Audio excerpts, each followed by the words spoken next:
while we're going live? I'm sure it takes a couple moments. No, I got some. I think You they're do? in my bag.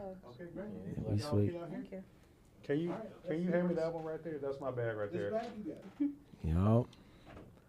All right, y'all. Those of you who are out there watching and listening in the World Wide Web space, welcome to Capstone Live. We have an incredible panel for you today. As some of y'all know, maybe you don't, in 2023, the city of Lansing declared June 26th Lansing Hip Hop Day. And we were like, all right, word. What that means for us is that the work we do as a culture and community is recognized as being as brilliant as it is. So we appreciate that. Thank you to the city. But the folks here in the community have been celebrating hip hop for a very long time and putting it on for the community and the region, the state, the country, the world at large, from our little corner of the planet, Lansing, Michigan, 517. And right here, we have an incredible panel who's going to speak on it tonight.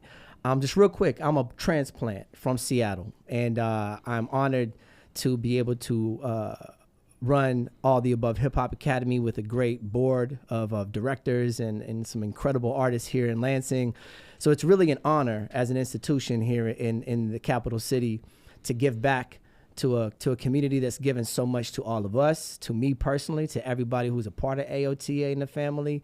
And so this Capstone Live conversation is designed to give people their flowers, right? I don't know the whole history of Lansing hip hop, and I don't know if there's any one person who does.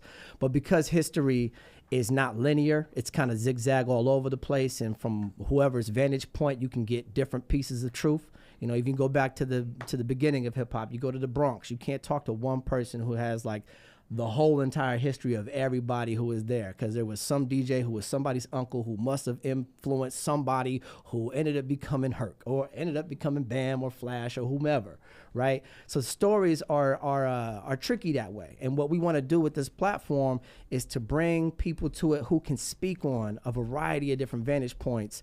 And I kid you not when I say this panel right here covers a good portion into the 90s, maybe even the 80s of hip hop. I'm not sure where everybody stands on it, but we got a lot of years here at the table to provide some of that context. So without further ado, one last piece. As I said, this is designed to give people their flowers. So the chats are open, the threads are open. If you are listening from wherever you're at, feel free to drop those names. If you hear something that you want to build on top of that story, put it in the thread, put it in the chat. But this is not a place where we're trying to take from anyone. I just want to make that clear. This is about giving people their flowers and their just due. And I think we have a great panel that can do that. You know what I'm saying? If you are missed, it is not because of anything other than history is deep and complicated. All right. But just know we are doing the best we can to make sure we put it on and show love and shed light on the 517. All right. So without further ado, welcome to Capstone Live. And I'm going to introduce you to your incredible facilitator and host, the one, the only, the people's champ, Mr. Joe Walker.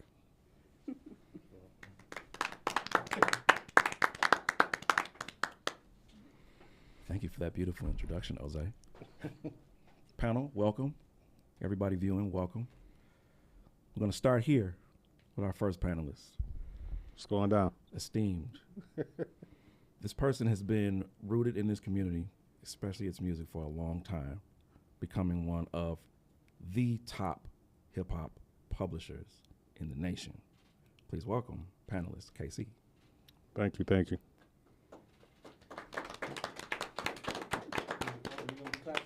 Gotta clap. Let's go. Make it clap to this. Do I need to introduce myself or just kind of tell the people a little bit about what I'm doing or what? KC, why don't you go ahead and tell people a little about yourself? All right, I'm Casey. I'm the publisher and owner of Hood Illustrated magazine, Hood Illustrated Global Media, the #1 independent hip hop magazine based out the Midwest. Number one. And I started Hood Illustrated off the strength of Lansing hip hop, like going way back to, I don't go back to the 80s when I started. It's more like the mid 2000s when Max Bar was popping, and just coming up off a crime side and in like 97 and going beyond, I was able to get my feet wet and introduce them to Columbus, Ohio when I went down to school down there, but mainly hip-hop publication based out of Lansing. Saw a lot of great talent and we just want to give them some shine. And we didn't have an outlet. We didn't have any media being from the Midwest, so it was my way to kind of fill a void and be a trailblazer in the entertainment and media space from Lansing, Michigan, representing the whole world. And I must say you've done an exceptional job doing it. Thank you, Joe. You're welcome. And next, from MC to radio host Greetings. to one of the nicest beards in town. Let's go. How y'all doing? Please welcome Ward Skills. Ward Skills.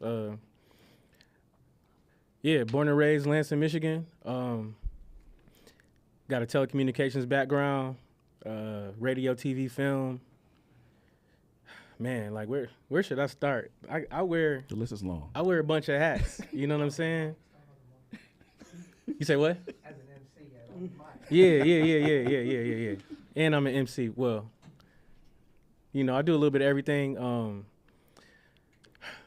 Man, I say our era, we go back from late 90s. I think, we was outside late 90s to a good bulk of the 2000s.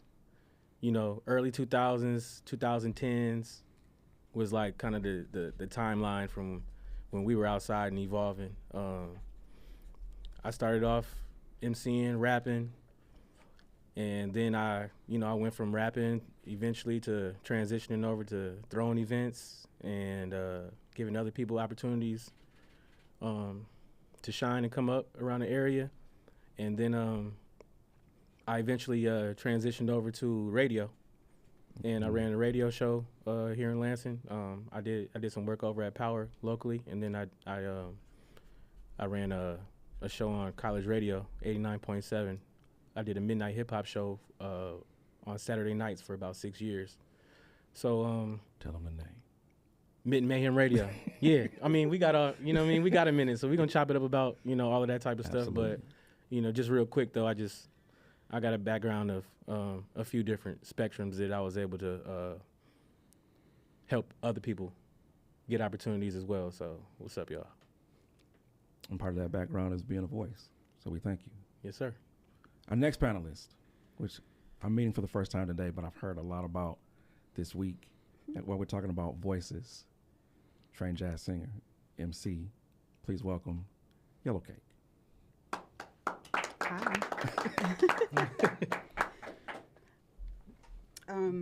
Thank you for having me. I do have to correct a little bit. I'm not an MC. I wish I was, but I hang around with all MCs. And that's kind of what it is. I'm from the area, from East Lansing, and went to Michigan State.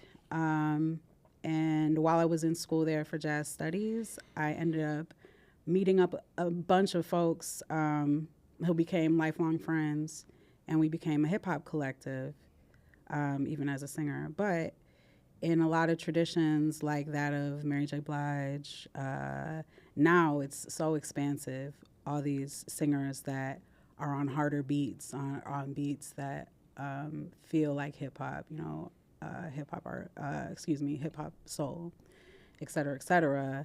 That's kind of what I started doing when I came out with my original music, and was very supported in that community and grew up in the Lansing hip hop scene here. So I'm so glad to be able to be here and represent a little bit.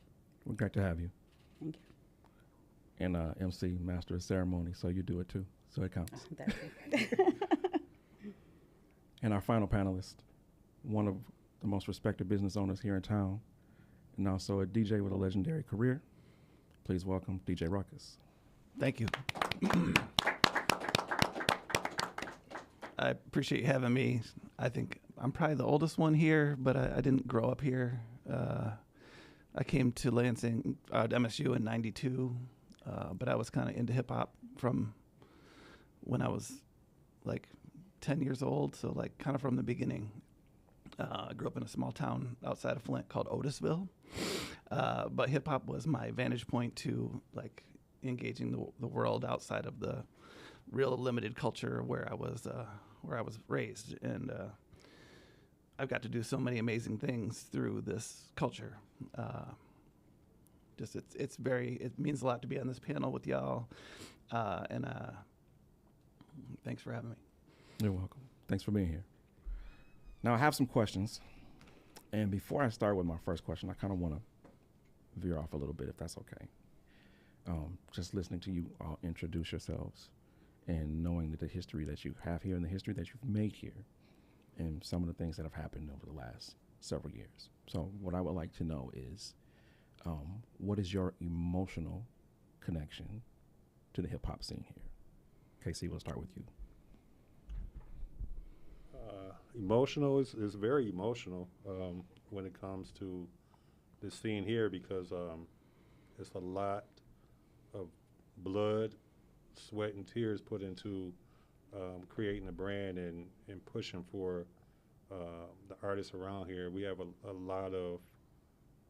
we had a lot of talented artists that aren't here to this day that it kind of created a void kind of for me creative-wise when it came to kind of moving because, you know, when you grow up and you got brothers and you got sisters and you got people that that you grow and you make goals and you want to make it to the top with, when they're not here, it's kind of hard to kind of get back on that train. So over the last few years, we lost some pretty important people in the community that, for me personally, it just kind of put a step back to me and just kind of made me realize, like, okay, I can, you know, maybe I need to jump back in the game and do a little bit more because I was more motivated back then versus now, which a lot of emotion goes into that, just thinking about, you know, the things that could have been if, you know, certain people were around and, you know, certain movements were still available because it got to a point where in the city we were right at the cusp of, in my opinion, of actually breaking in the door of the industry. Like, and this was around the 2012, 2013 year. We had productions teams that had like major followings, artists traveling all over, promoters, a lot of artists coming here to make a name. So we became like that city. It wasn't Detroit, it wasn't Grand Rapids, but when a new artist or a new brand came, you know, they kind of made their foot here in Lansing or Jackson. We can also call 517 Lansing too. So I mean Jackson too, because it's kind of tied in with the Rocket and everything that was going on down there. So emotionally, you know, it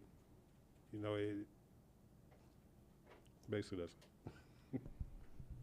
Ward, same question. Yeah, as far as how my emotions are tied to the Lansing hip hop scene, the roots go pretty deep, you know. Going from, cause I can really say like, I started actively writing raps in maybe first grade.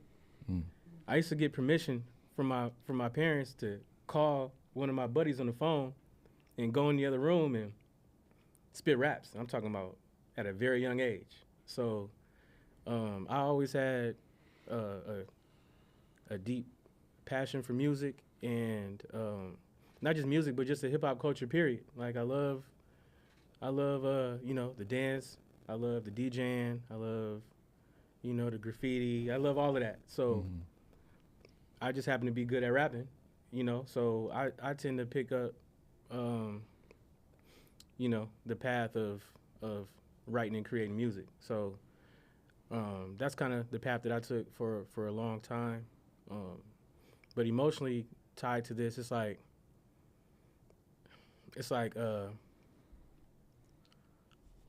you know, over time,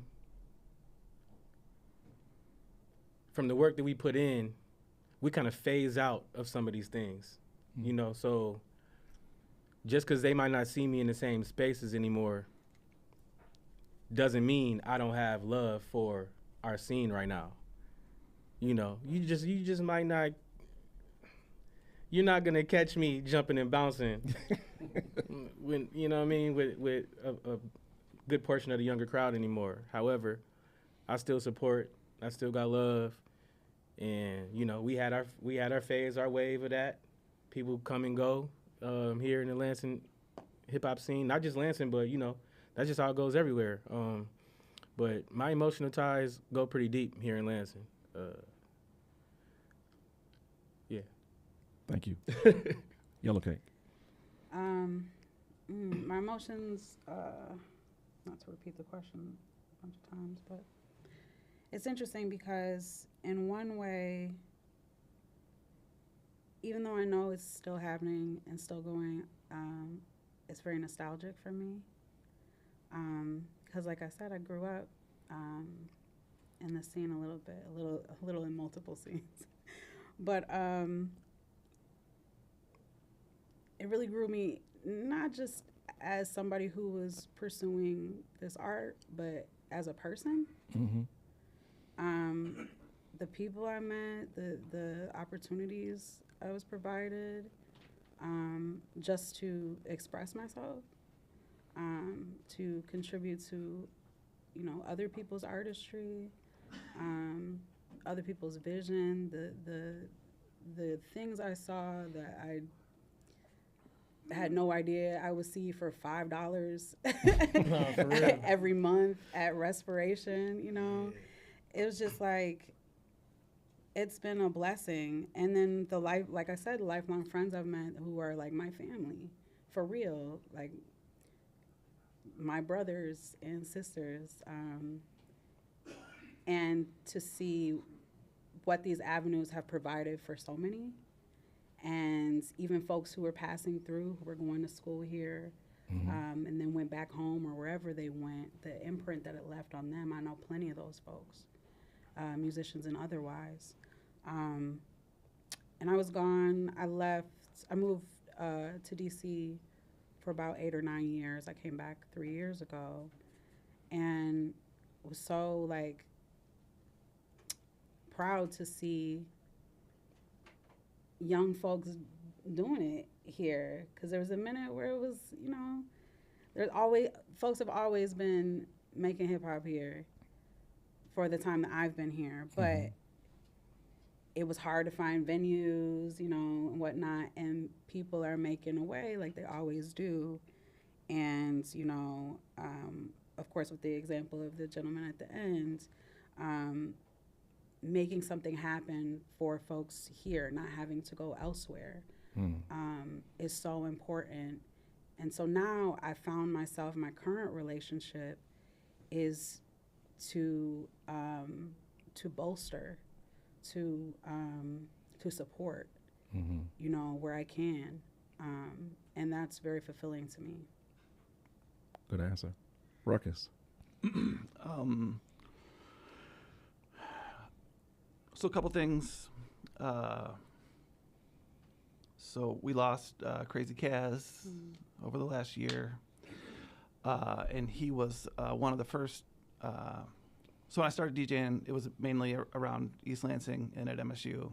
And Kaz was one of the first people to kind of bring me in from Lansing and like be just generous with time and love. And Rest in peace, Kaz. it just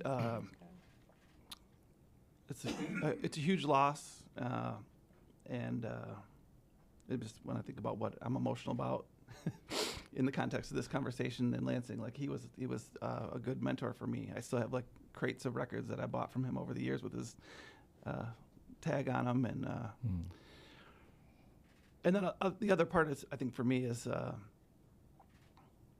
the power of music as a social force to change things for the better. And like the time we're living in right now is so messed up.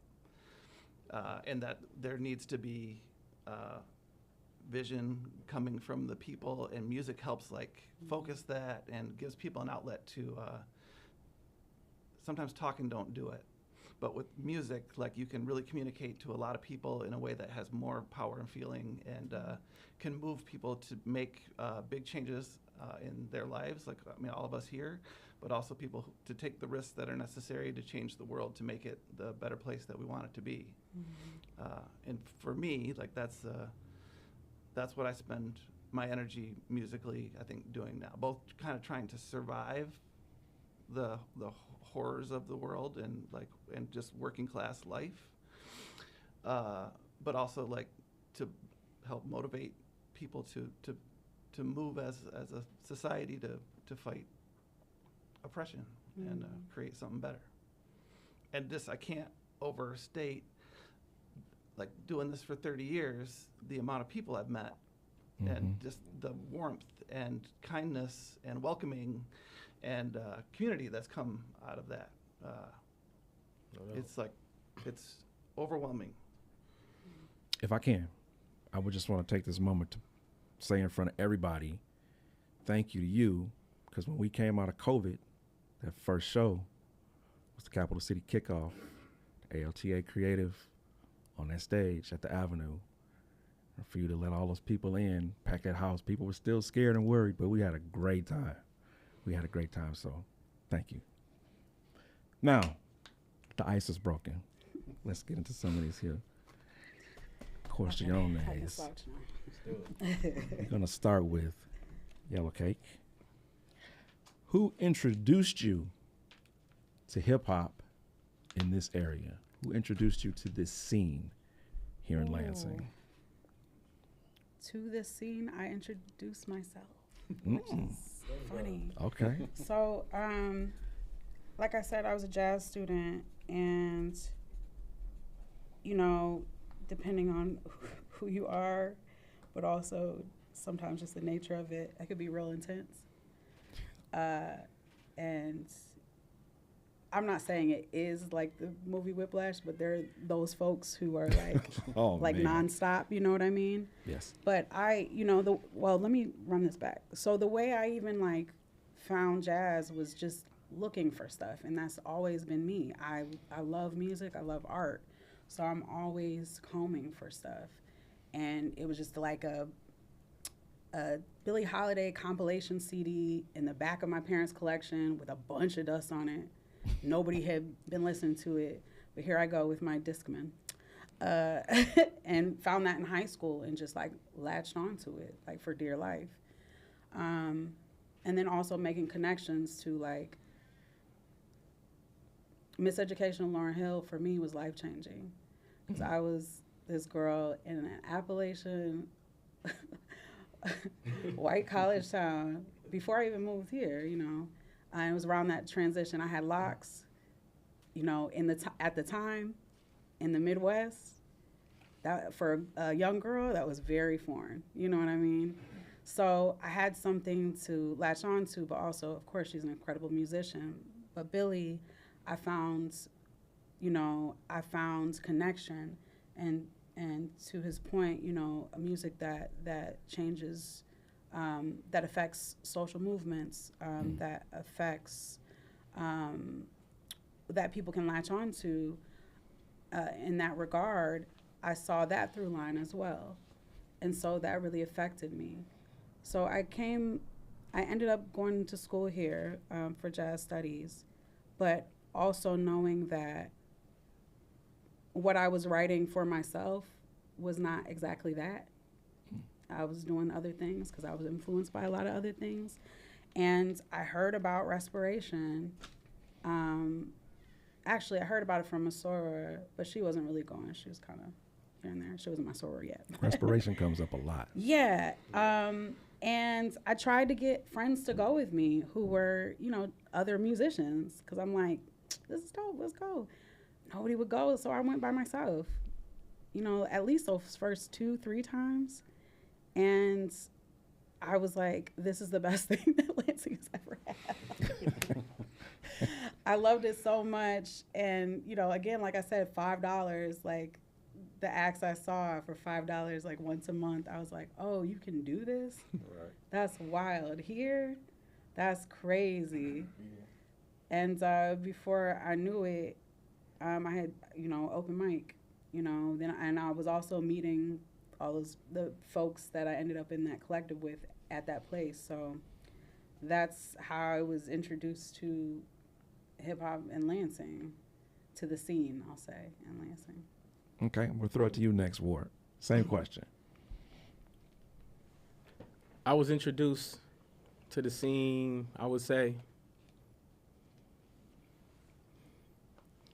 I would probably say maybe about 7th grade. 7th grade, I would say. There was a talent show at my middle school that I got in, and one of the guys who was putting on who facilitated the talent show was a producer. Around that time, he had a group on Power on the local state on 96.5, and the group was called the Midwest Ballers. So if you're familiar with the Midwest Ballers, Dan Juris is his name. His name is Dan. Dan Juris, salute to Dan. He was the first person to put me on a stage in front of people for me to show them what I got. You know what I mean? So that was the first time I was placed on a stage where people were watching to see what I was gonna do. You know what I mean? Mm-hmm. And that opportunity, that was the first time I was able to get real confidence in myself after that performance. So after that, it was over with, really. He introduced me to recording in an actual studio. So my first time actually recording a record was, say, 8th grade, to where when I actually recorded and had my music on something. So I would say Dan Juris introduced me to the scene. Sicko. Anybody from Southside Lansing knows Sicko was one of the main producers around there. Lakaz was, rest in peace, Lakaz. These are some of the first guys that I was, outside with. And then the community, the hip hop scene was so heavy back then. It was like, I can name 10 to 15 buddies that I can say were in my introduction. Name them. Name them? Name them. Man. The You really want me to do names that? are important. The names are important. Sicko, Lakaz, Don Brown, Soup from Pone Unknown Records. Daddy Dad was one of the first people that I met that a prominent name. You want to help out? I mean, if we get to dropping names, we'll be all day. And now I'm thinking of so many all at once. My brain is getting jumbled. But those couple names though, Sicko, Dan Juris, Kaz, and forgive me if I'm missing anybody. But those are some of the first names that I connected with, got in the studio with, and actually recorded, to build my resume as an MC in the community. Okay. I'm going to throw it to you, Ruckus. But I want you to answer this question in two parts. One, who introduced you to the scene here? And also, being a transplant, what did you bring here? I got to think on the second part for a second. I'm not sure what I brought. I Yeah, think I got a you lot. told us I'm you not brought the sure. I'm not braids. sure what I brought to things, but Oh, Ruckus, you brought a lot, man. Yeah, And I can tell you. if we got to give you if I got to give you your flowers right now before we get into that, I want to do that now. You've done a lot for us, man. Like just your presence, just you being there. Look, everybody didn't have a personal DJ. You were a lot of people's personal DJ, and you didn't even know it. We pull up the showcases with our little show CD or our little flash or whatever we had, and Ruckus, you were our personal DJ, man. Salute, or one of them. So you did a lot for all of us around here. Like, I'm not sure how much I believe your story if you don't mention DJ Ruckus. For real, you weren't in those spaces if his name was not mentioned. And let's not go back to the Vibe with Benny Ben, RS3, and salute to those guys who did the Culture Vibe before they even came, because it was Jason Staten and it was a couple other guys. It was a whole wave of people from the Culture Vibe before we even came. So salute to them as well. So I come from Culture. I was 15, rapping on the Vibe, which was crazy. I'm sorry. I ain't mean to digress. No, yeah. We'll get back to me, but salute to Ruckus though, for real. Like, I'm just thinking about my goofy ass when I started DJing and thinking about what I brought to things. Yeah. I don't know what I brought. Maybe You brought a lot. But we needed you, in for real. terms of my introduction to You hip kept hop the here, vibes going, for sure. Thank you. Without the DJ, we don't have a party. We don't have an event. We don't have a show without that. So you need to start tooting your own horn when it comes to that. Like, for real. MC nature is just pouring out of you right now. Yeah, Ruckus over here being humble. No, we're not doing that right now. Okay. You gotta understand, like, you were and still are, like, very important to the scene that we came from, for sure. That means a lot to hear that. I mean, No it's doubt. like that's Always remember that. very very kind of you. For sure. I do want to like say a couple. So there were a couple people up front when I started DJing that were kind of like that brought me into things, and I there was this Asian dude June who was one of the first hip hop DJs at MSU.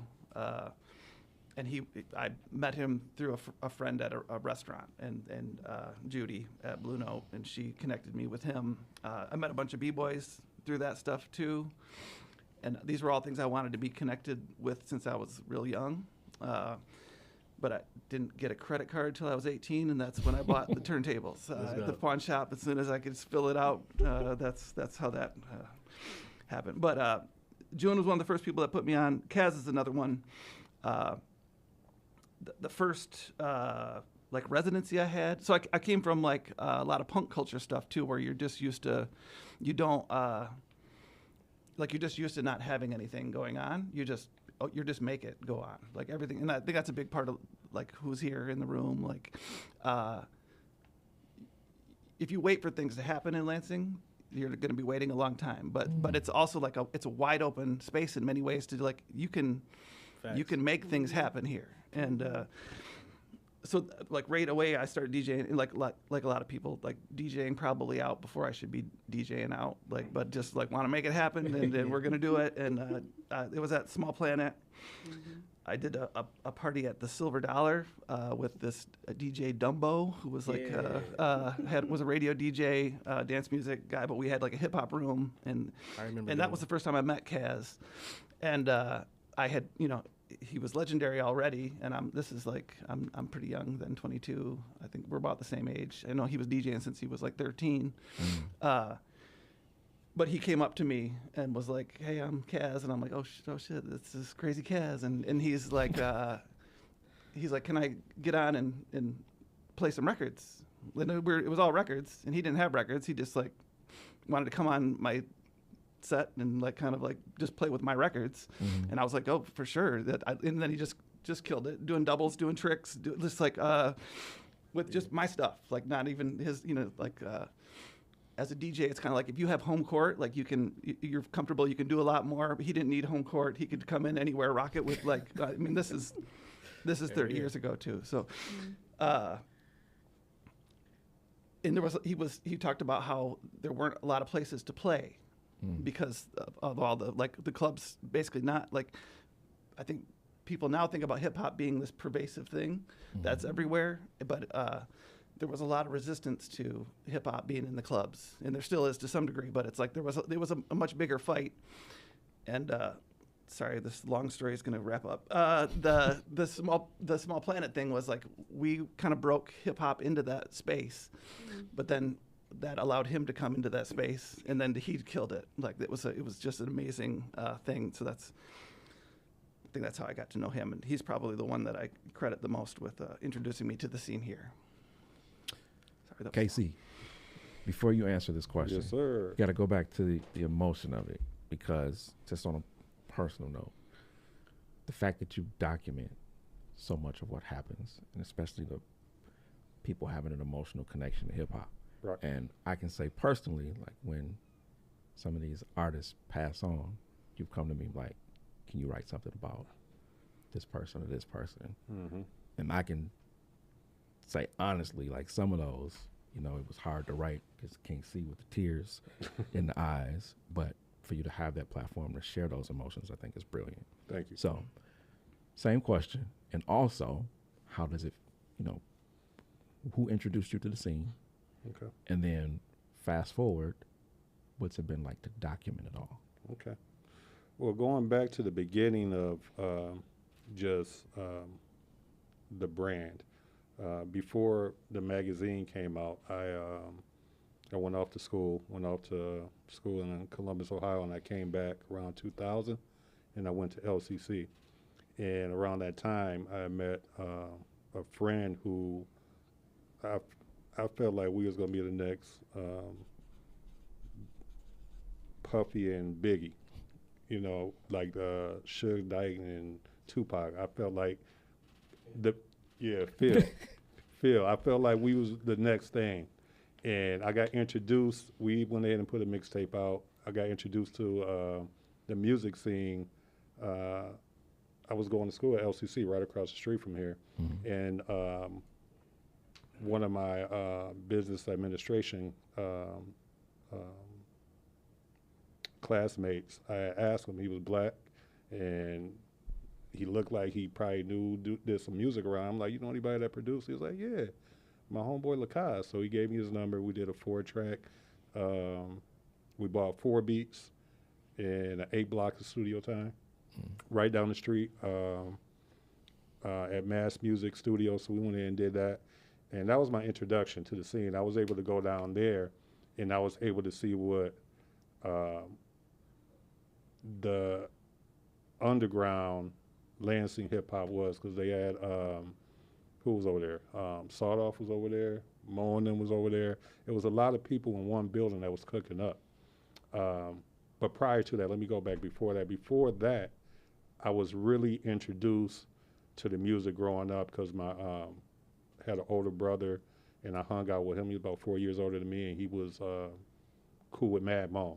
So Mad Moan was like the first person I knew in the area, them and Crime, because they was in my neighborhood over there off of Barnes and MLK over there. And what year was Crime this? Side. This was like 97, 96. This was before I came back, before I went to school. So I came up, listened to the music. So any music I had here, I was taking it down to Columbus, like, y'all got to hear this. So I was taking Crime Side down there. I took Mad Moan's Red Tape, the Madney, one of the, salute to Mad Moan. That's one of the classic 517 records. So that was my introduction. We were able to, when we started the label, we were able to go to Daddy Dad's studio. So Daddy Dad was like one of the, he's probably one of the GOATs. He probably taught everybody else about the producing from here. So got introduced into that circle and got to see what exactly the music was. I got introduced to Big Perm around that time too. So it was a lot of, I'm just dropping names around that time, but I was introduced to that scene, and as the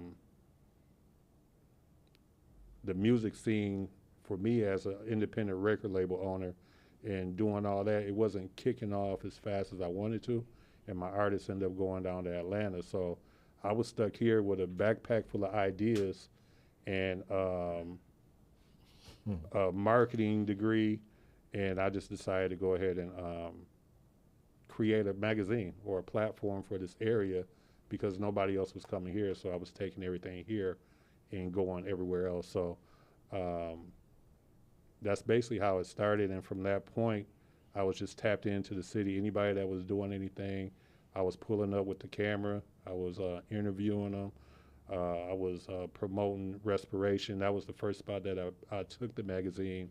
It was called MPV, Midwest Point of View, before Hood Illustrated. I had got the trademark, and then I went ahead and tested it with MPV, a 4-page booklet, and you know, it just kind of covered what was going on in the city. So after doing that, I just basically been tapped in for, since 2006. So a good almost 20 years just documenting hip hop history, all the common grounds, all the any artists that had came here, like I say, like the John Carners, Doughboys Cash Out, the outsiders that came here and used Lansing and Jackson as stepping stones. We were able to go ahead and kind of put them out to the world. Kendrick Lamar, one of my best interviews, he came to MSU. I was at 2010.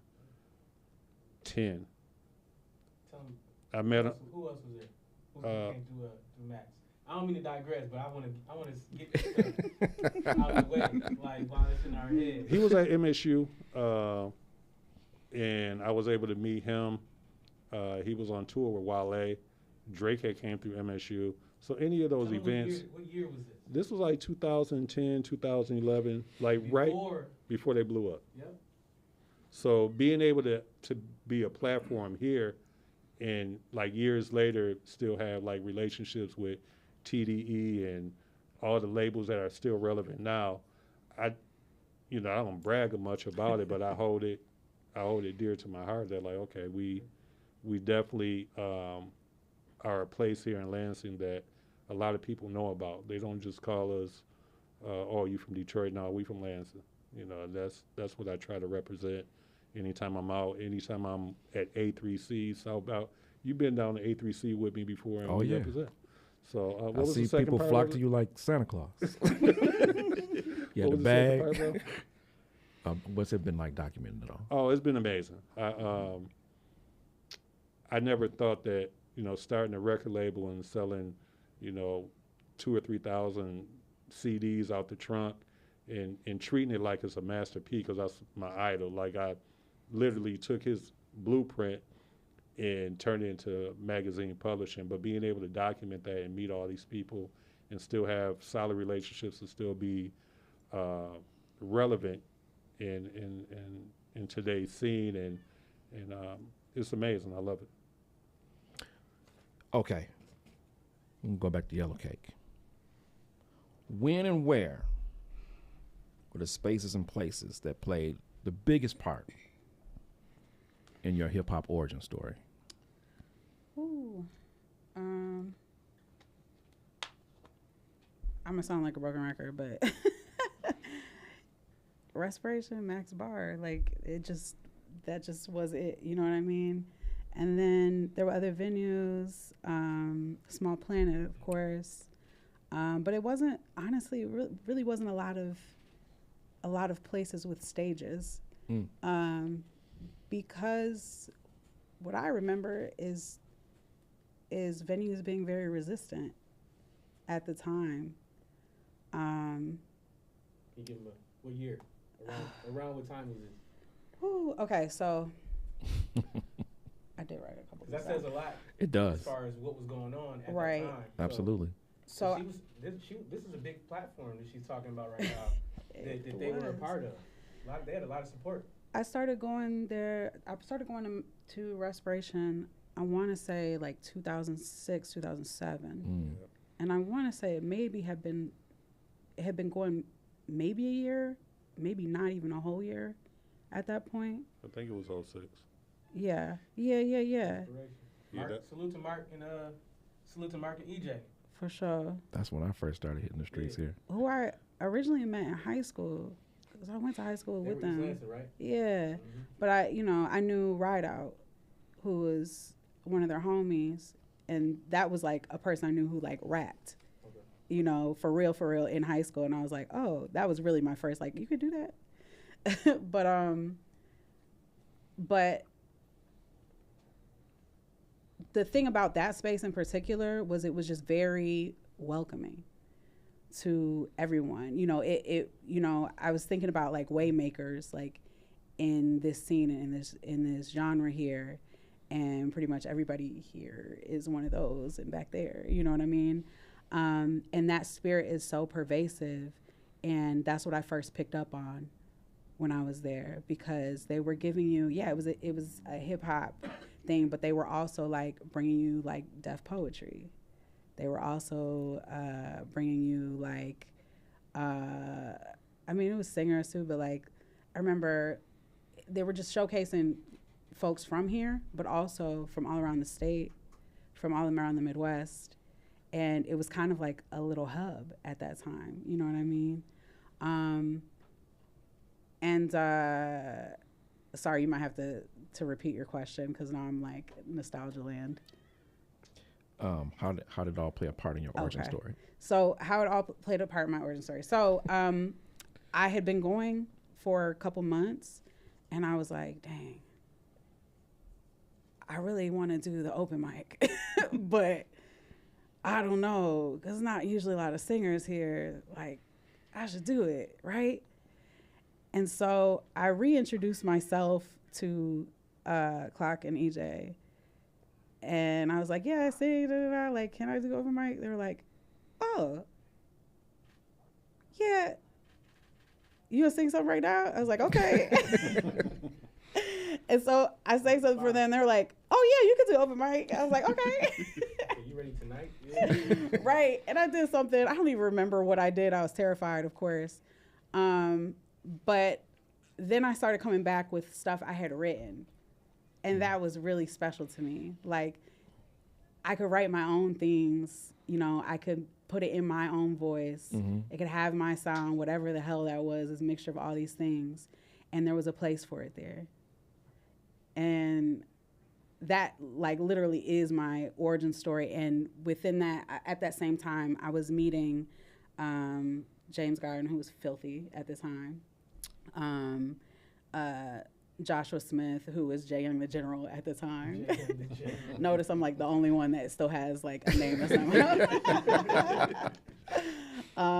You know, eventually. Othello. Yeah, Othello. Listen, Othello, Jose, who's Othello at the time. Chris Orick, who was Red Pill at the time. Wayne Weigel, who was the amateur at the time. All these folks, and there were so many more. We all kind of bonded there, and we became the Black Pack, which was a hip hop collective. And it was rappers, it was singers, it was producers, it was writers, it was a little bit of everything. And then just folks who were in the circle who wanted to support and show love, who were also, you know, as big of fans of hip hop as we were, and really believed in us, and whatever they were doing, we support them. So, I mean, really starting up, I want to say it was maybe about 8 or 9 of us to start. And maybe 4 or 5 of us were like front-facing artists.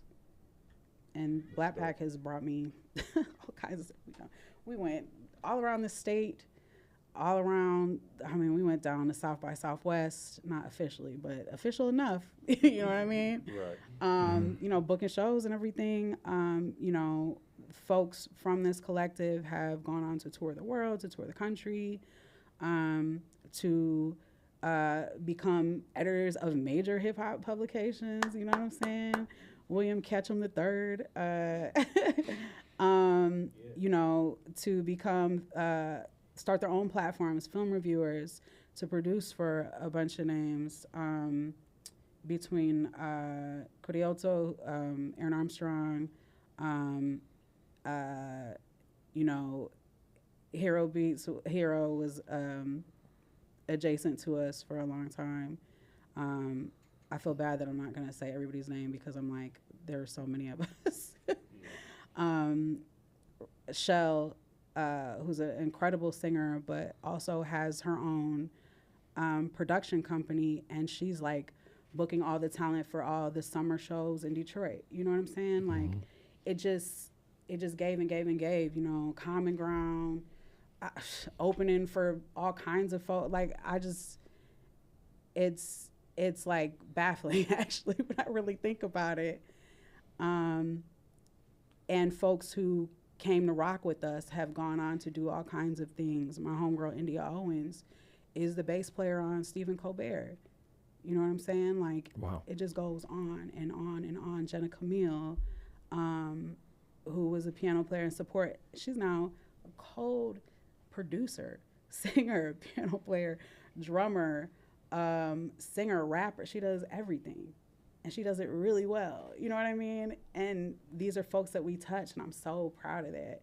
But yes, I went beyond the origin story. I'm sorry. I just running my mouth. so much to unpack, man. It Now, is. It's a lot. So while we're talking about unpacking, yeah. all of you have mentioned in one way or another how there was so much resistance to hip hop in the spaces that were needed for artists to have a chance to be seen and heard. So how did you overcome it? Well, Especially the three of you, Ruckus, who have literally created stages for people to perform. Or to be all the way honest, I mean, like Rugged said, you said you came in what, 92, you said? Okay, so with him coming in 92 and him being introduced to an opportunity at the Small Planet, eventually we made our way out to the Small Planet, but it wasn't in the 90s. Wow. We ended up doing events at Small Planet. What year was that when we did that battle? We did a rap battle at Small Planet one time, and I couldn't believe they let us do it. I couldn't believe it. But we had a rap battle at Small Planet. Special guest judges from Detroit, Mo Dirty. Yeah. Mo Dirty, Marv One, Quest McCody, my guys, and Ty Ferris, 40 Flame. He came. They were the judges for that rap battle event. But I'm digressing again. It's a lot to unpack. But anyway, we did that battle. That was like, I say around 2009. I want to say it was like 09 when we did this battle.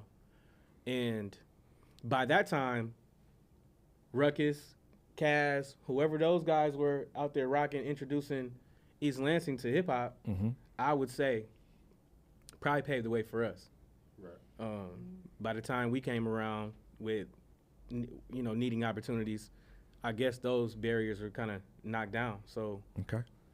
But coming from my era, from the late 90s, 2000s, 2010s were pretty much my 30-year. That was my 30-year grind right there. So that in that space right there, Yeah. I would probably have to say it was y'all guys for real. Yeah. Cause y'all were the ones out there. Goldfingers. Goldfingers, Benny Ben.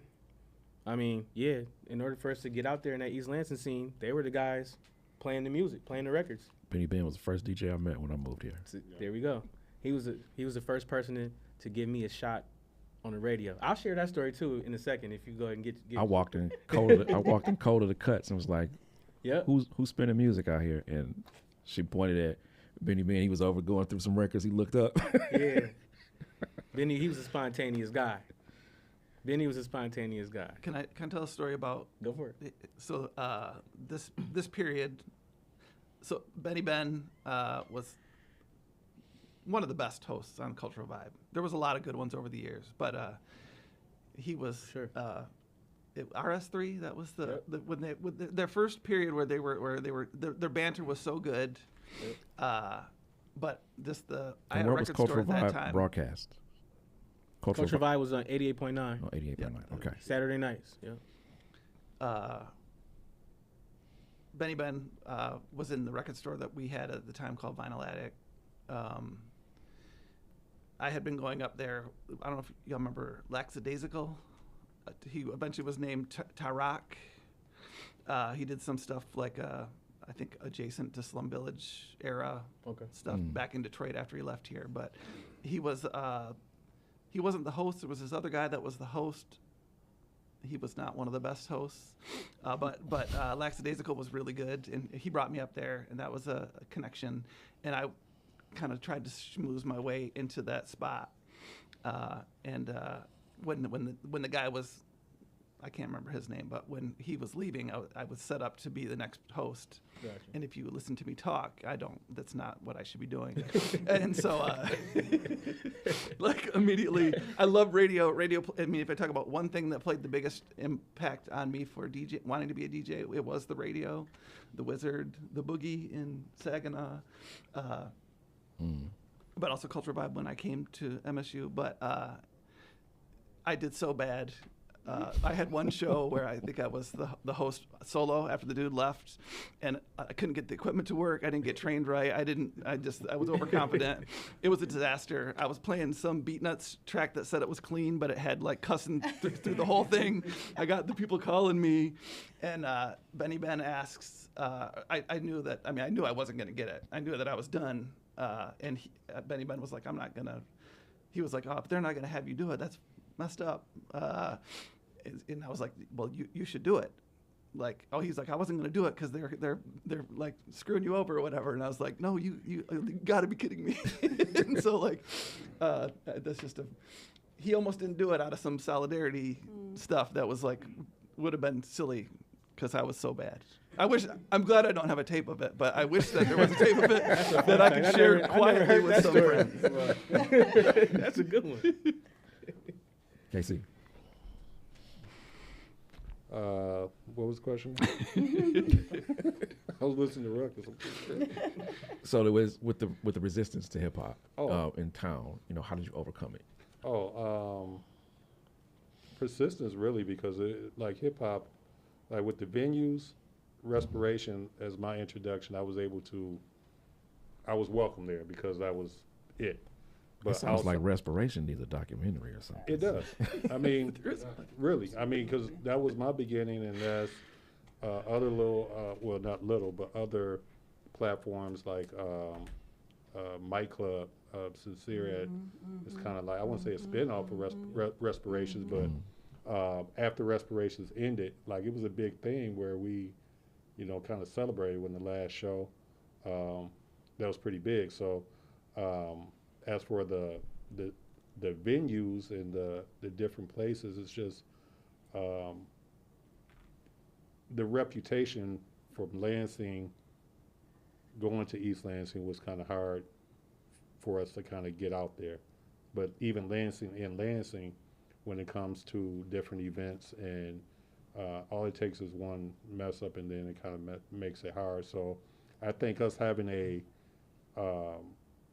professionalism about, you know, some of the ways we approach it, even State of the Union. I mean, we can talk about places where, like, when you went to it, you got your $5 or your $10 worth, and I think Big Perm and Jay Smooth went ahead and had that popping up, probably along with Ward, had State of the Union popping out in East Lansing at, what was that spot? Landshark. So that was around 2012 too, 2011, 2012. In Lansing, you know, having shows, I've done shows at Avenue. So through time, we kind of progress. Even Gregory's, you know, it allowed you to have hip hop every now and then. There were some platforms. Yeah. There were some, and my bad. Go ahead. I don't want to forget stuff. So Jump in, Ward. Jump it's in. like there were other people who gave us opportunities to rap too. We didn't start facilitating our own shows and giving other people opportunities until we were probably almost sick of rapping when we started throwing the shows instead of being the ones on the card. So, but there were people around. It wasn't just EJ and Clock. Ill Speak gave people some opportunity. Salute to Ill Speak. He gave some people. Yep. So Ill Speak gave people opportunity, hip hop opportunities. It was a few underground guys that were still throwing events in the city. You know, smaller events, bigger events, underground events. We used to do a lot of in-studio stuff. We had hip-hop stores on the south side. We had Strictly Hip Hop on the south side. Remember that? Yeah. And we had Metro Music. It was a lot of... Shout out to Mark King. Yep, shout out to Mark, man. It was good. So yeah, it was a lot of opportunities for us. We cannot say we were we can't say we didn't have a shot. Can We I add created one our too? own shots. I want the Temple Club. Temple Club. It's like yeah. Temple Club Yeah. was one where Yeah. Keep them good. Yeah. See, where I think like the person that ran it, Jerome, I think he was committed to the culture. So when there were problems, he'd fight through the problems because he was not just trying to be a parasite and take money off the culture. And I think that's what's missing from a lot of places is that the bars are interested in it if they make tons of money, but they're not committed to the culture. And so like I think where it's worked, there's been somebody behind the scenes who's willing to deal with some of the mess and fight through some of the issues to kind of like keep the culture alive or support the music. The Temple Club, I got to play with some crazy, like DJing for KRS-One, Grandmaster Caz. I got to the Wu came to the Temple Club, didn't they? Man, I met Little Brother at the Temple Club. Yeah. Yeah, that was a great show. That was a great show. It was That's it would be a who's who would be up in there. Like, I got to DJ for X Clan.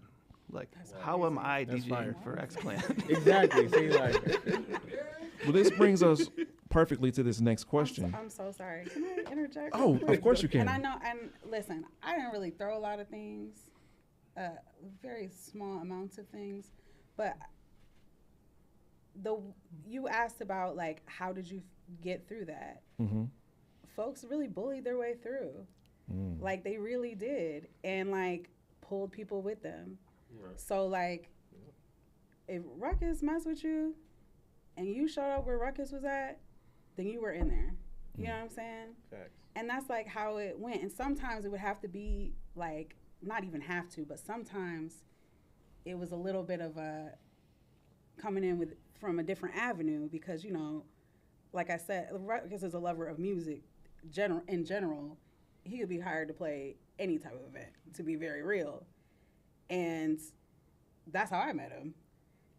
And not necessarily a hip hop thing, but then all of a sudden, you know, some more things started opening to us. You know what I mean? Because people didn't gatekeep and disseminated information. I mean, we talk about, oh my gosh, this is so nuts. Mark and the respiration guys, I don't know why I'm blanking right now, but they, of course, Sincere was cool with them, you know, kick some game to them, kick some game to James and Josh. They came back with Redefinition as well. You know, Mike Club was going on. Super, shout out to Sincere. Salute, For man. real. Let's get Like, Sincere's for real. flowers, man. For Salute, real. my man. Shout out to Sincere. But people were making things happen at house parties, the Loft, like, even though they were pretty resistant too. And it's a lot of folks who we've done a lot of stuff with them who are also, to this day, resistant, even though we've brought so much to their venues, which is very interesting to your point about not really respecting the culture, not really being down with the culture. But they want that money. You know, I remember when Oze was throwing beat battles and stuff and shows in a random like gallery space that was next to Giorgio's. Yeah. I put on a couple shows at the gallery that was in Old Town. It's not there anymore. R.I.P. Mr. Busby. Heather at a record lounge, she let me do a live podcast in her shop one summer, and I was bringing other folks in, but I was like, the hip hop folks got to be here. You know what I'm saying? Mm-hmm. Perform live in her store. You know what I mean? That's like lit, yeah. you just you bullied your yourself way there, through and you yeah. pulled everybody else with you, and I love that. Don't you think it's interesting how hip hop has stamped so much history here in the city? Like, just talking about the resistance to it from the venues, and you mentioned the Loft. What was the last show at the Loft before it closed down? Rakim. Show. Like that type of stuff. And I was on had the they first not day. allowed, you know, for you guys to have a place to perform, you know, a historical event like that will never happen. I mean, no matter how people remember the Loft, we'll always remember what the last show was, especially those of us who were there. That's monumental. Which brings me to my next question. How deep is your involvement in the culture here in Lansing? I'll take that. Mine's is pretty deep. I represent Lansing. I represent the hip hop scene. Even with the newer cats now that's coming out, it's a lot of great talent coming out now. I feel like it's a progression, like from where we came from, just as far back as I can go and I can remember. We are like a stronghold. We are a strong unit, probably, if we can all combine. It's a lot of individual movements. Back in the day, it was like actual record labels, like back when we was selling CDs and people were touring. Now everything is so online. It's kind of like it's so many out there. Mm-hmm. For me to go ahead and keep tap of it, I had to go ahead and tap in with Ward, and he had a whole summer of what was it? Quarantine raps. I mean, he had people pull up on his whip, they whip their raps out, and that was it. So I feel real I share confident some that of those on my website too. I feel confident that the scene is going to continue to grow, and I'm going to continue to support it however I can and use my platform to assist them and expand with either it be podcasts or if it's publishing more articles or if it's blog posts, whatever they need, they can holler at me, holler at Hood Illustrated, and we can get it popping. Ward? I would say my ties go pretty deep here. Thing is about our wave, like even us up here, we're not paper champions. You know what I'm saying? Mm-hmm. Like we have resumes of hands-on work that we put in the community. So you could probably Google a good portion of the things that we've done. I have. And I think the thing about our era is that we knew our history. You know what I'm saying? And we respected our big dogs. We respected the people that was here on the scene before us, who was outside before us, and we learned from them. Mm-hmm. And we kept it smoking. You know what I'm saying? This new wave, I don't really think they do much history anymore. I think they, with the new technology, with the internet and these new ways of being who you are, we have to get it out the mud. I don't think you really have to do that anymore. And I think that might separate our era from the newer generation in a sense. No shade to them, but I just feel like we were hands-on and in the mud, and we did our history. We stuck to the code, and I think we all have, a rap sheet that reflects that. But as far as my ties, I've been on all spectrums of the Lansing hip hop scene, even Michigan or Midwest, whatever you want to call it. I've been frontline as an MC. I've peaked here in Lansing as far as performance-wise. I've headlined Common Ground, which I think might be the largest platform here at the time. Mm-hmm. I've also, like I said, facilitated a radio show, gave other people opportunities to come up, be heard. I've gotten people opportunities to be Spotlight Artist of the Month on Power 96.5. So I was able to be in front of the scene, behind the scene. I've been able to monitor and see what's been going on in the area. I got good relationships with a good portion of the new artists. So being able to stay relevant, respected, and credible, I think I can check all those boxes. You Okay. know what I'm saying? And if you don't believe me, you can check my background. Yellow So, Cake, Yeah. Yeah. have the skills that you've learned from being a part of this scene, are they transferable? Yes, absolutely. Absolutely, absolutely. Oh man. I want to say damn near every job I've had, I've used them in, but also shoot, just connecting with people, pulling together projects, pulling together anything that I wanted to do. I know that I can do it, in part because I saw people do stuff here, just out of like thin air and like a dream. You know what I mean? Yeah.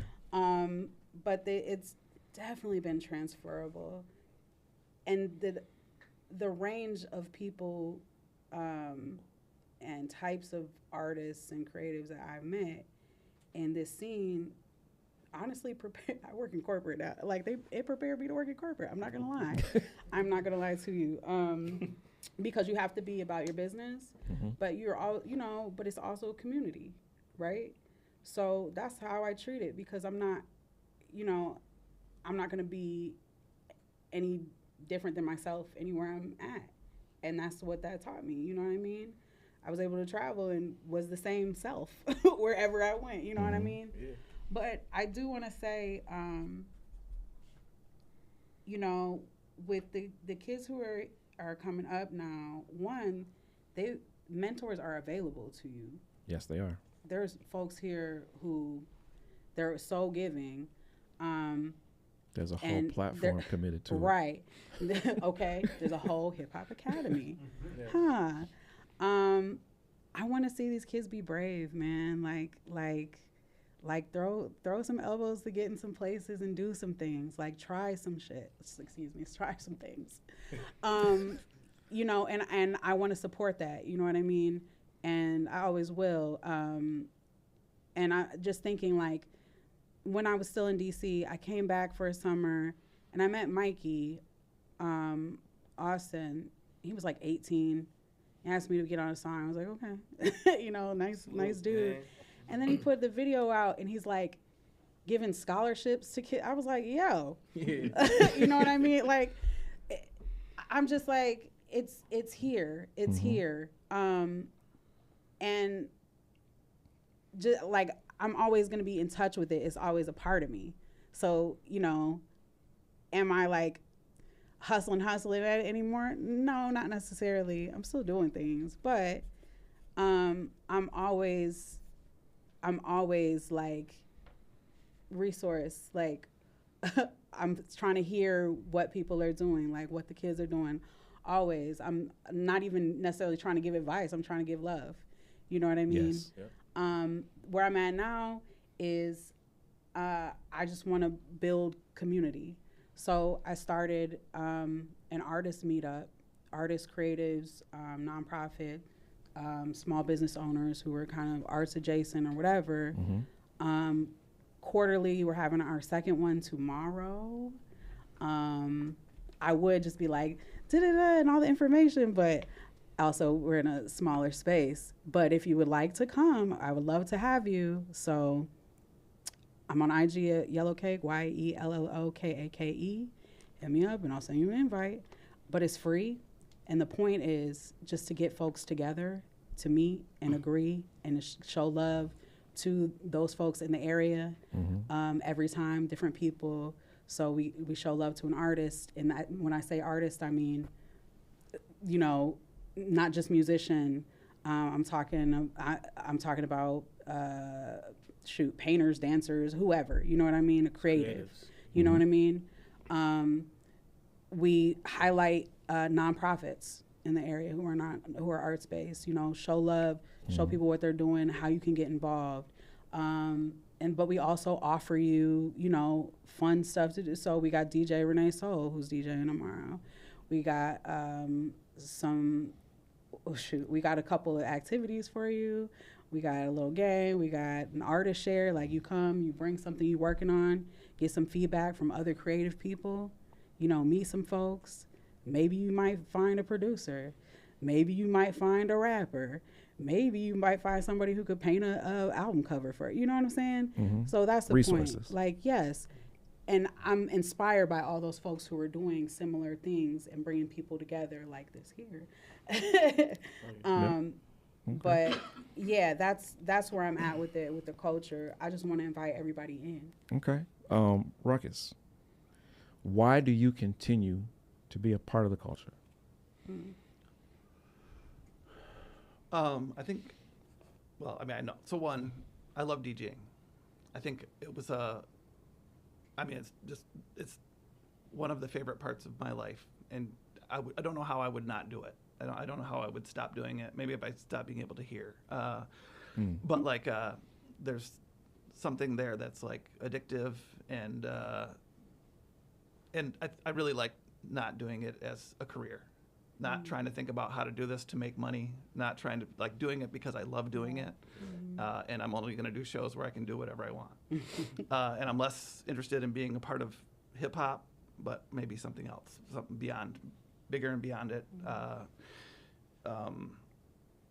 That's why I still do it. But also this thing about trying to use the things that the name that I have, or the ability to bring people together that I've built over years. I want to bring that to challenging this fucked up system that we live under, that is fascist right now. Like I want to fight back against the system, and I want to use music to do that. And I mean, I want to use everything that I have to do that, because like it feels like we're in a critical moment, and that we need to engage it with all the tools we have. And so that's I guess that's where I would leave it. And the tools we have is togetherness. Communication plus unity equals community.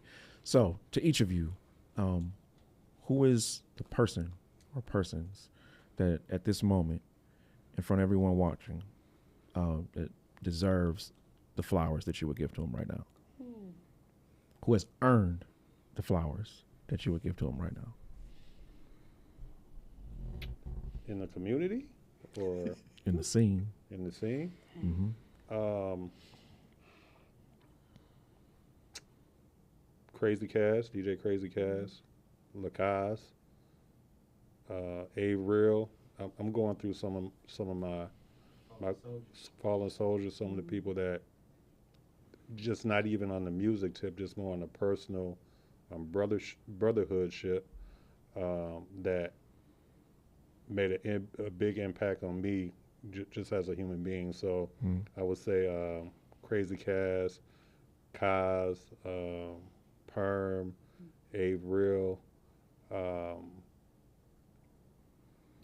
Shout out to some of our artists that probably don't get the flowers they deserve, like Harvey Lee. Like he is amazing talent, and one of the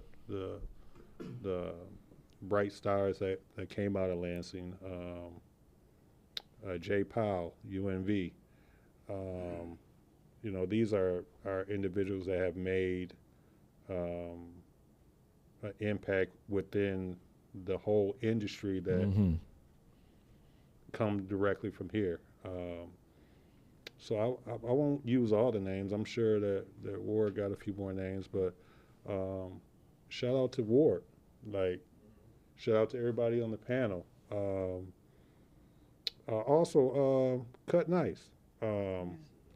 DJ Cut Nice. I know back, if we go back to the Respiration days, and even around that time frame, it was unique to get on 96.5, but it was a show called SNL, Saturday Night Live.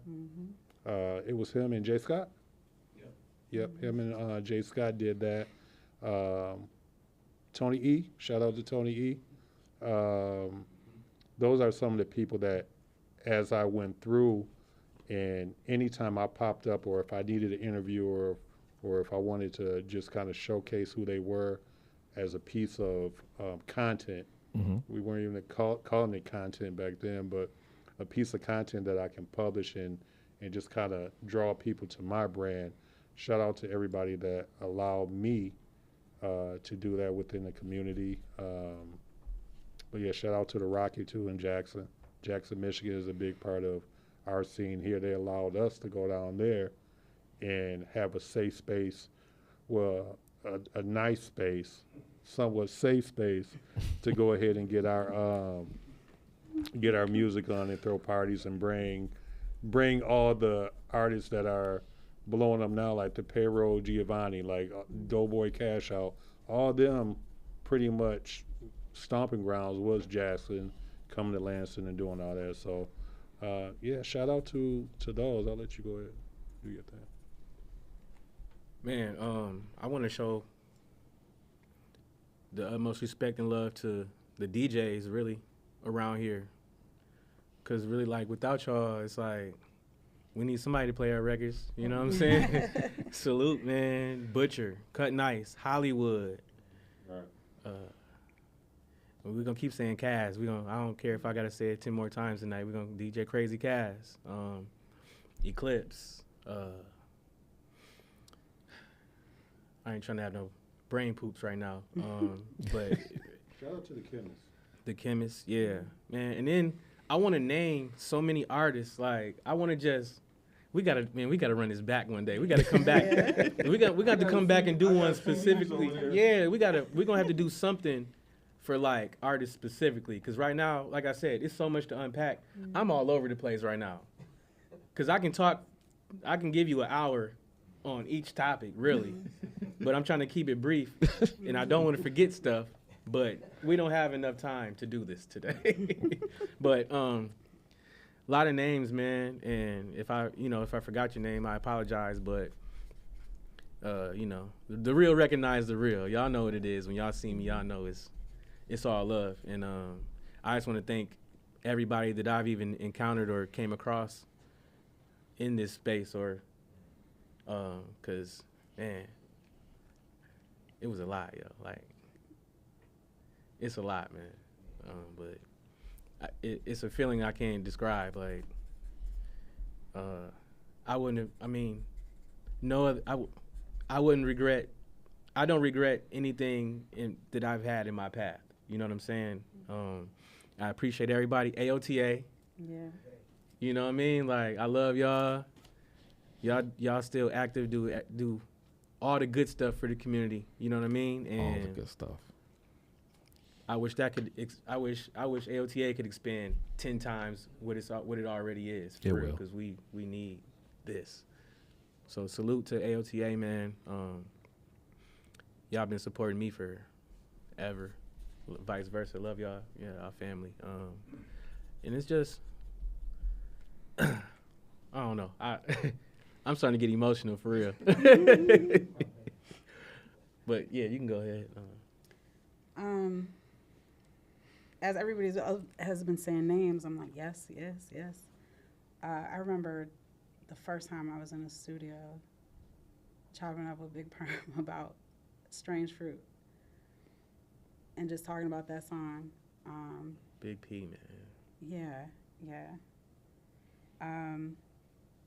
Shout out to him.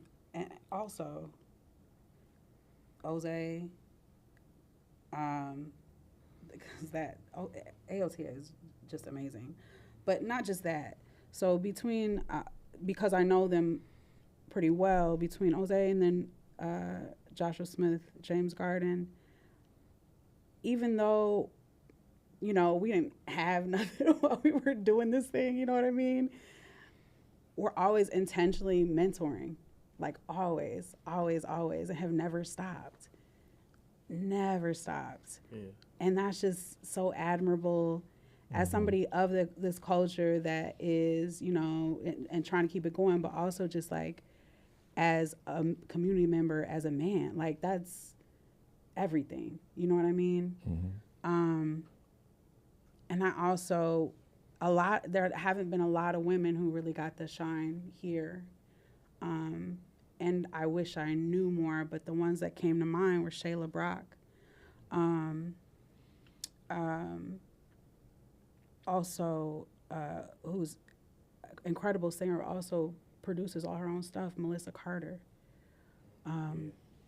is incredible. Yeah, salute to her. Shout out to Matt Orick, who made a documentary about Lansing hip hop years ago.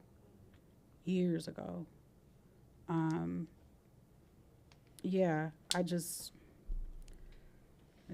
a blessing. So Rena Risper also. Yeah, salute. Rena Risper. Yep, salute to Rena. For always writing about us, and inviting us to write. You know what I mean?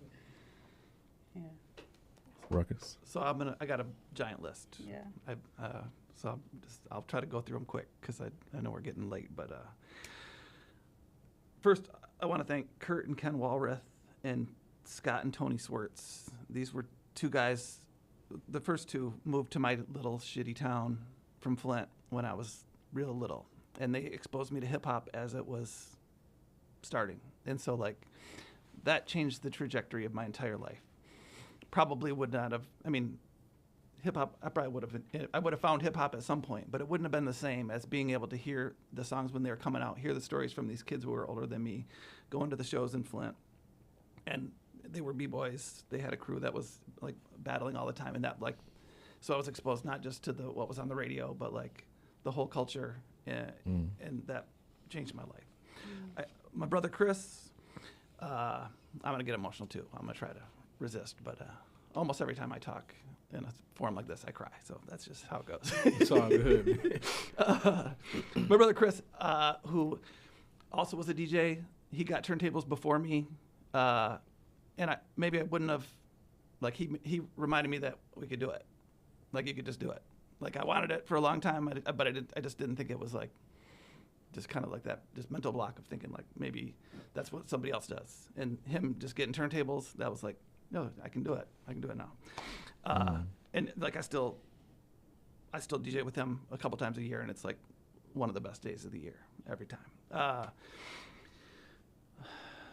lot of people we've already talked about: Kaz, Mark King. I want to bring up DJ Lex Loco. He was another early DJ guy that was inspirational to me. The B-Boys from my early days: Chan Boogie, Nolan, Noble One, and Richard. They were inspirational to me. The people that worked at record stores: Jamie, who did Code of the Cuts.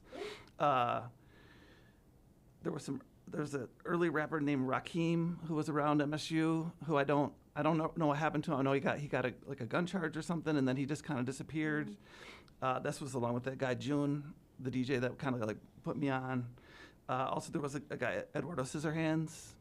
Again, I don't know where, but that whole scene around him, they had a cable access show. If we're just trying to put a bunch of stuff out there that we can do more research on to build the history, that cable access show is part of that history we got to get, because it was beginning technology, and it was also insane. It was a wild show. Sorry. How wild was it? And then just the Black Pack crew, I was peripherally involved in that to some degree, but that whole when Yellow Cake's talking about coming to the Post, Yeah. and I think that's where we all met. And That was that we didn't talk about that, and that's not necessarily hip hop time either. But that was a big but you part were of dropping my. songs that were making people pissed off in the joint, and they were my favorite songs. So I was I gotta know him. Yeah. Jerome at Temple Club, John Beltran at 621. Yeah. That's a Oh whole my nother gosh. range of another venue where we did a bunch of good music, some hip hop, but lots of classic R&B, soul, all mixed together, but with DJs doing it well. My homie SPOT, who's got stuff coming out now that I think that he's a rapper that I'm excited about. And then Mikey Austin too. And of course, Mikey. Jose Moore for bringing all this stuff together and just making great things happen ever since you came here. We're so, I know it ain't just you, but we're so lucky that you came here and you invested in this place, and just have continued to make it a better place to be. Also, Dominic Cochran at the Public Media Center. Didn't see him tonight, but he's been behind the scenes doing cool stuff for also probably about 30 years. I mean, some of the first shows DJ'd with Benny Ben were with him too. So yeah, that's a lot. Long list, but I wanted to make sure all those people got mentioned. Do we got time for our audience question? Let's take one or two. We got a couple of good ones. I'm sure we got a couple. Would anyone like to ask a question of the panel? Pressure. Anyone in the house? No pressure. That's a good one.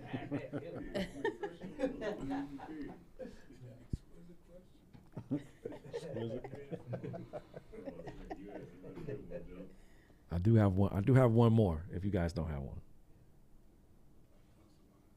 okay, we can do one more. One more. The boss says one more. One more. Last round. One more. Right now, each one of you are Urban Magic Johnson. You running the court of hip hop on a fast break. Who is the young hooper you passing it to dunk it? The young Hooper, right now. And by hooper, I mean young MC, young artist, DJ, graph artist, breaker. Who is the young person representing the culture on this break that you're going to pass it to? Okay. We ain't got much time. One of my favorite young artists out here is Tug. That's one of my favorite artists. I put him on the court. Okay. Ward? Yeah. On a fast break. I'll probably roll with Tug. 3200 Trey right now is doing his thing. Stay True Red making some noise. Salute to him. Actually a good portion of North Lansing is doing pretty good right now. They're pretty active. So salute to North Lansing, man. These are just some of the people that I'm just seeing outside. You know what I mean? There's some females that are active as well. Like the scene is kind of on fire right now in Lansing. Really, like I'm good to see it going right now. So it's a couple ways to pass. Okay. Right now, it's a few options right now. So Okay. if we had more time, I'd be able to elaborate in detail a little bit more. But I don't want to leave nobody out or you know. So like you got some bench players too. Somebody. No, I'm missing a few starters right now. But I'm saying like there's quite a few that's active right now that I would tip my hat to. So Okay. salute to the whole Lansing scene right now. Like I'm proud of the energy and the effort that they're putting into Even on the culture right now. tip and like photography and Yeah, salute to the people, the videographers. You know what I mean, and the photographers, Blake even go back and the to- people that are making these visuals and these things happen for these artists too. So salute to them, for making y'all look good as well. Okay. Yellow. I want to get plugged in with the ladies who are rapping here because I really don't know. But Oh yeah, I got you. There's a few of them. and what just keeps coming back to my mind. And I know she's not rapping. She locks in with rappers here and there. But I already said her name. Melissa Carter is an incredible writer, an incredible singer, a very good producer. And I think people really who don't know her name really need to know her name. She's very good. She's good. Okay. She's cold. She's like that. And I also, to the point about the videographers, I know a film professor at MSU who will let you sit on his class. So I'm just saying, the resources are here. That's all I'm saying. That's lit. I'd say Mikey Austin. Yeah. I mean, he's maybe not. Yeah. He still Yeah, counts yeah, as yeah, Mikey young, lit you too, know. yeah. I think He is he's lit, kind of yeah, Mikey's he lit. ain't really touching anything that's like not working. Like he's just doing tons of good stuff. Great dude. For sure. That's I'm sorry. Desco. Desco, my Desco boy. was like I call that him too. Marcos. That's my man. Marcos. Like that. Me and Marcos got a lot of stories too, man. That's why I'll be like, man, I'll come back. Can I come back next week? I got some stories, man. Yeah. Well, I would like to thank each of you for everything you shared today, especially the emotional stuff, All right, let's because that matters. thank Joe real. Can we clap for Joe? You always want us to. You always want people to clap for somebody else. Let's clap for you, real quick. Why you ain't got the belt up here, bro? I mean, that's your. That's what. Yeah, we up here winning. Let's go. What are you again? The world Word heavyweight champion. Word heavyweight champion. You know, it's always better to share it for me. So I don't. It feels weird to receive it, but it feels better to give it away. And I appreciate what all of you have done and what all of you have shared here today. Thank you, man. Sure. Thank you. And thank you everybody who's listening, everybody who's watching, everybody here live. And now, to close us out, the person who really needs some flowers up here. I ain't got much more to say, but then, the capstone is the foundation. And each one of these individuals has not only laid multiple bricks on that foundation for folks to build on, but they are bricks in and of themselves. So one more time for our panelists, y'all. Please give it up out there in listening land. Hey, it's Capstone Live. Tune in. We'll bring it back. I know we'll be back next year for Lansing Hip Hop Day, but we might bring it back sooner than that. I know Ward got a lot of stories. We got to figure out. But right now, it's documented on video. It's documented in Hood Illustrated. A lot of folks you could do your research on and learn more about the rich history here in the capital city. So until next time, peace. Love y'all. Bill 517, and we out.